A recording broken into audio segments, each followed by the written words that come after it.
Then Sports Central, we go over our next team prediction of this offseason, and it's going to be over the Notre Dame Fighting Irish, a team that went 10-3 overall in the 2023 season. This was a talented team last season, a team with experience, and they just maybe didn't reach their full potential. But I'd say things are looking pretty favorable looking forward to 2024. This team has, I would say, for one, a more manageable schedule, but also a team that could be even more talented than last season. So with that, we'll be talking about the upcoming season here today for Notre Dame, the players this team is losing and returning, and break their schedule top to bottom in this video. So with that, let's get started with a quick recap of 2023. Once again, the record being 10-3. This team started the season 4-0, really impressive in the first month. And then their first test came against Ohio State. We knew that this game going into the season was going to be a pretty pivotal one for both teams, and that's exactly what it was. Ohio State remained a college football playoff contender from that point all the way until late November. Notre Dame was kind of written off, though, after that Ohio State game, especially after losing to Louisville a couple of weeks later on the road. Did beat Duke in between the Ohio State and Louisville games. That was an impressive win against the Blue Devils there by a touchdown, but once again, after you take two losses, really within the first 7 games of the season, especially for a 14 playoff, you're pretty much eliminated at that current point. But this team did beat USC 48-20. USC was ranked 10th in the country at the time. That's kind of the last time that USC was considered I would say, a potential contender. It just kind of fell apart for the Trojans after that. But an impressive win against Pitt. Did lose to Clemson by 8 there on the road. So that was a kind of a nail in the coffin loss there for this Irish team. Then they beat Wake Forest and Stanford. Took care of Oregon State, no problem, 40-8 in the Sun Bowl. But I mean, a 10-win season, not a bad year for Notre Dame, but I feel like there's just a background thought as to what could have been out of this Irish team last season. But looking forward to 2024 now with your roster preview. Once again, I'd say things are looking pretty favorable overall for this team. I mean, they do lose a few key players for sure. Estime was incredible last year, 1,400 yards, 18 touchdowns. So he's going to be tough to replace. But all around, I mean, Sam Hartman's gone, but I feel like Hartman wasn't quite as good as many were expecting coming in from Wake Forest. Riley Leonard, though, coming in from Duke, I feel really good about. I feel like it's kind of a similar feeling having Riley Leonard going in there in comparison to Sam Hartman last season. But I do feel like Leonard's got a better chance to be successful. I feel like the receiving core is going to be better this upcoming season. It just, if we're being fair, it was pretty bad last year. When your top receiver is Chris Tyree, who only put up 480 yards last season, 3 touchdowns, there were no standouts in this receiving core. That's really what this team was lacking last year. And so I think things are maybe looking up, looking forward to 2024, more experience. Chris Mitchell coming in as well. So I'd say things are looking pretty good for the receiving core, at least better than last season for sure. Jeremiah Love taking over for the backfield, which is going to be tough to replace Estime, who was such a significant player for this backfield for this team last season. So he's got some big shoes to fill there, but I feel like he can do it, and this offense overall is promising.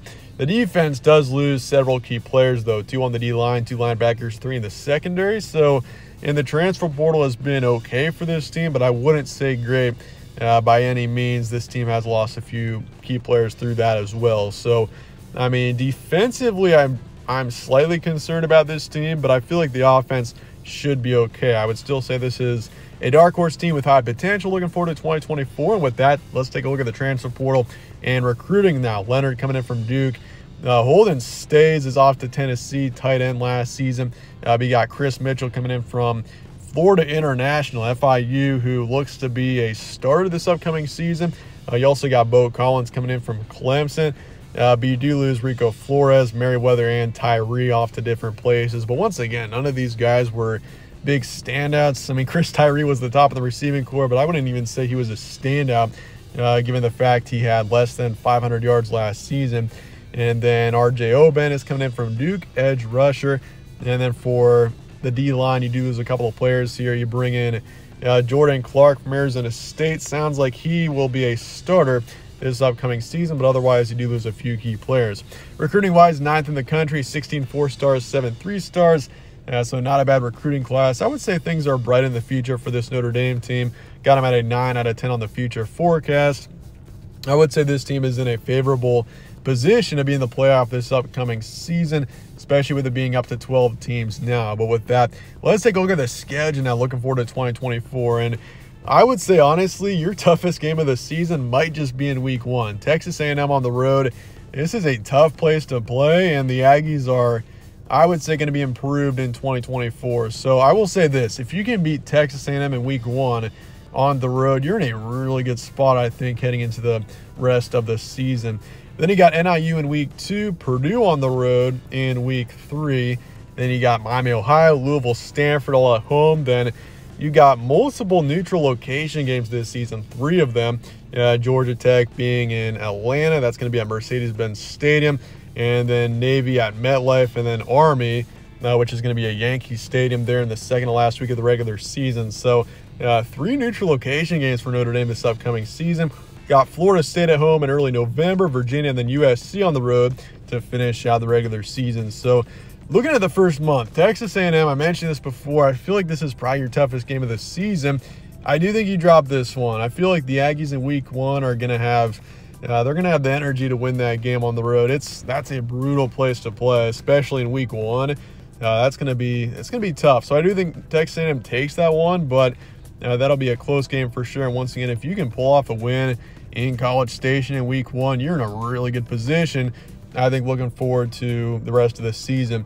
Then the next 3 games, all very winnable. Northern Illinois, Purdue, Miami, Ohio. All 3 of these I think are easy wins. Purdue on the road, maybe the most questionable, but I really don't expect too much out of Purdue this upcoming season. So I would say 3-1 going into the Louisville game. This Louisville matchup could be a challenge for sure. Cardinals probably going to be one of the top teams in the ACC this upcoming season. Could even see them winning the conference. But I do think you get a really nice, it's going to be a close one here. This will be a competitive game, but I think you get a really nice win there against the Cardinals going into your first bye week. So then you got Stanford at home. Take care of them, no problem. Georgia Tech, Navy, also easy wins. I would say, 6 of your first 8 games could be very easy wins, I would say. Louisville, Texas A&M, both really competitive, but I think you're 7-1 going into November, honestly, without a doubt. Even if I do think you maybe lose one, either against Texas A&M or Louisville, but I would say 7-1 is very reasonable going into November. You got Florida State at home. This is also one that could be challenging, but I do think you beat them. So a nice win against the Seminoles. Then you got Virginia, Army, both easy wins. So that puts this team at 10-1 going into the USC game. And the Trojans are a team with a lot of question marks. They were so disappointing last year, being such a talented team. Their defense just came back to bite them in so many games last year. I see USC kind of right around that same mark, though, in 2024. Kind of right around, I'd say, 6 to 8 wins. So USC on the road could be a close one there, but I do think you pull off a win. So I've got Notre Dame at 11 wins this upcoming season. This is, I would say, a much more favorable schedule other than week 1. Once again, that week 1 game is going to be tough, I think. Even if Texas A&M is maybe just an 8 or 9 win team next season, going on the road there in week 1 is going to be tough. So I do think that you drop that one, but otherwise, 11 wins is very much manageable for this team. Got this schedule at a 5 out of 10 on the strength of schedule. So I think it's pretty manageable, honestly, for the Irish. Looking forward to 2024.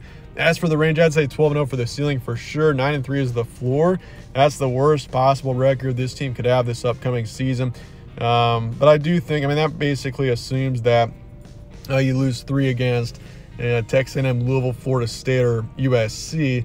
I think those 4 games are definitely the toughest, and really all 4 of them, I would say, are pretty winnable for this team. So I'm pretty sure this team will be in the 12-team playoff, just a matter of where. I don't think they'll be a top 4 team by any means. If they can go 12-0, there's a pretty good chance. So that week 1 game is once again critical, I would say, to the Irish this upcoming season. But 11-1 and in the 12-team playoff, I would say, is a pretty good year for this team. But let me know your thoughts in the comments below on the Irish, and I appreciate you guys watching as always. My name's Evan. This is All Sports Central. Stay tuned for more. We'll catch you on the next one.